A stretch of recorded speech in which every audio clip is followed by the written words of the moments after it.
Indranil Sengupta, Economist and Head of Research with CLSA India joins us. Good morning. How are you doing? Good. So what should we expect from Governor Saab now? So I think, we will see a pause and some more talk on bringing inflation to 4%.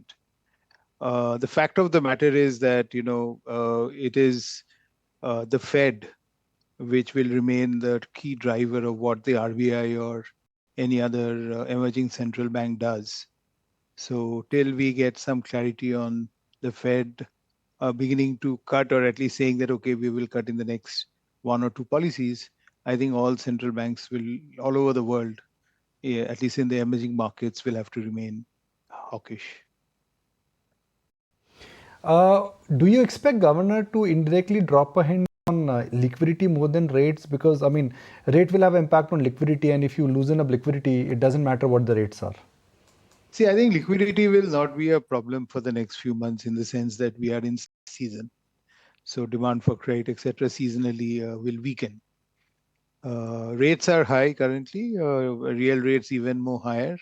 But, we are in the slack season, so demand for credit will seasonally wind down. When ET Now spoke to the governor last, and the specific of the question was to governor that the big elephant in the room, inflation, is that fear over now? And governor responded by saying that no, that fear is not over. The elephant has just gone for a walk and it will come back. And looks like the elephant is coming back. Crude is at $90. Copper prices are moving higher.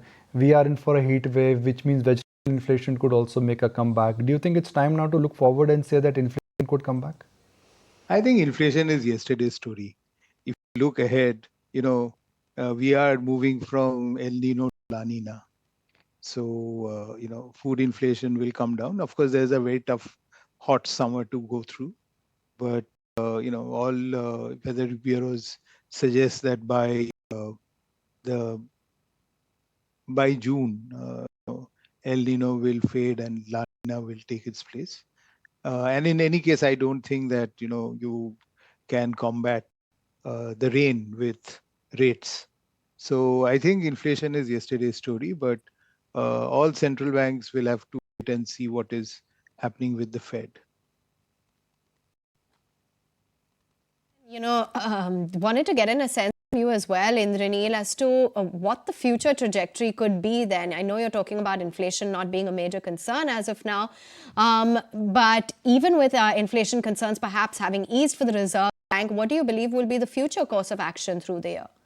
So we are looking at 100 basis points of rate cuts by June 2025. Now this builds in, 75 basis points of rate cuts by the Fed in this year. Now that is something we have to wait and watch, because if US core inflation does not settle at least at 0.3% month on month, which is 3.6% year on year, it is almost impossible for the Fed to cut. So I think that right now rate cuts are much more of a global call than that of a central bank in any emerging market. Assumption, Indranil, that by June 2025, we're going to have as sizable as 100 bips of rate cuts. What are your other assumptions like? The growth figure, the inflation range? So, growth, I think, will be around 6.5 in terms of GPA. So that's number one. Number two, inflation should be around 5 at best.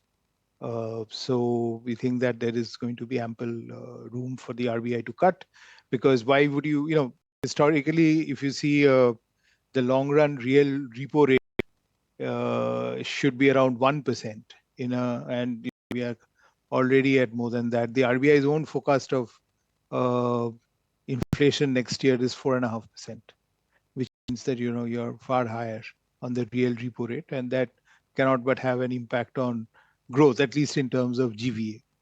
So so we are very bullish bonds. We think that the 10-year can rally to 6.5%. What do you think?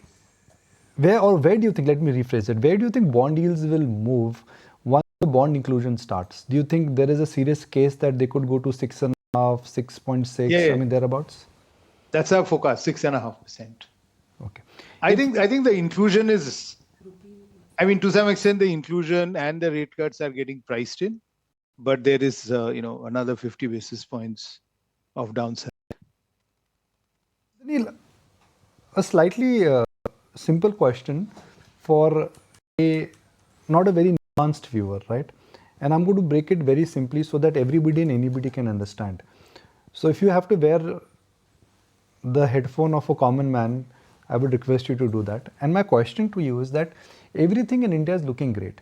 Macros are great, GDP is great, fiscal deficit is coming under control, tax collections are strong, capex has started, yet rupee has gone to a new low. So in simple terms, if you have to explain it to our viewers, not a sophisticated viewer, why is rupee at an all-time low when every economic indicator is supporting and favorable? Because the dollar is strengthening. So, the dollar had gone to 0.98 a euro.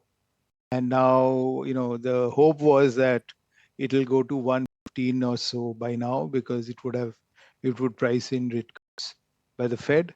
But as you know, that in the last Fed meeting, it's only by a whisker that they were able to keep the 3 rate cuts. One more member voting this side would have meant that the number of rate cuts would have come down to 2. So I think the dollar is pricing that risk in, and as a result, the rupee is weakening. So it's not necessarily weakening against everybody. It's only weakening against the dollar, as far as I can tell. Okay, but the dollar index did cross 110, I think, about a year and a half ago. And right now it is nowhere close to where the previous all-time low was. So again, if you have to imply that same question, rupee at an all-time low, the dollar index not at an all-time low. Why is that? So, you have to also understand that the Indian Central Bank would obviously want to build FX reserves and keep the rupee relatively soft. I think everyone wants a weak rupee, but not a weakening rupee. So if the rupee has weakened to an extent, then you will not allow you to, regain. You will want to buy FX reserves, because ultimately, that's your only weapon against, in a volatile world, right? That's your only support. So if the rupee depreciates, say 5-10% because of a global shock, you will find that the RBI never lets it appreciate the whole back to original. It lets it a very small appreciation. Thanks so much for taking time out, Indranil, and sharing with us your prognosis of the macros as well as what the Reserve Bank could potentially do. If you like this video, then like, share and subscribe to ET Now.